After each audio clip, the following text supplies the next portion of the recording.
Hi hello అండి, అందరూ ఎలా ఉన్నారు? బాగున్నారా? ఉదయాన్నే వచ్చేసి మనకి టీ పెట్టుకున్నాను అనమాట. టీ పెట్టుకోకుంటే మనకి పొద్దు గడవదు.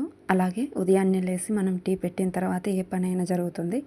నేను ఫస్ట్ వచ్చేసి టీ పెట్టేశాను. అలాగే వచ్చేసి మనకి టిఫిన్కి వచ్చేసి దోసపిండి తీసేసి మనకి మధ్యాహ్నానికి ఇంకా కూరకు వచ్చేసి సాంబార్కి కుక్కర్లో వేసాను అనమాట. అలాగే అవన్నీ వేసిన తర్వాత ఇంకా బయట పోయేసి నీట్గా కడిగేసి ఇంక ఇంట్లోకి వచ్చేసి మునక్కాయలు నీట్గా కోస్తున్నాను. ఆ లోపల టీ కాగుతుంది కదా అన్నట్టుగా ఇంకా సర్లేనని చెప్పేసి మునక్కాయలు చూడండి ఎంత బలవంతంగా కోయాల్సింది వస్తుందో. మనకి షాక్స్ ఏంటంటే పదునుగా ఉన్నట్టే ఉంటాయి, అవి తెగవు అనమాట.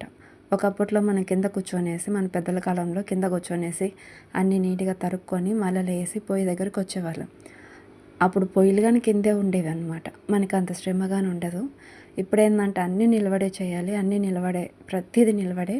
అందుకే మనకి మోకాళ్ళ నొప్పులు, కాళ్ళు అరగడము, మోకాల్లో ఎముకలు అరగడం ఇవన్నీ చెప్తున్నారనమాట. మనకి జనరేషన్ మారుతుంది, మనుషులు మారుతున్నారు, అలాగే మనం కానీ మారుతున్నాం, అంతే తేడా. ఈ చిన్న వీడియో మీకు నచ్చినట్టయితే లైక్ చేయండి, షేర్ చేయండి, కామెంట్ చేయండి.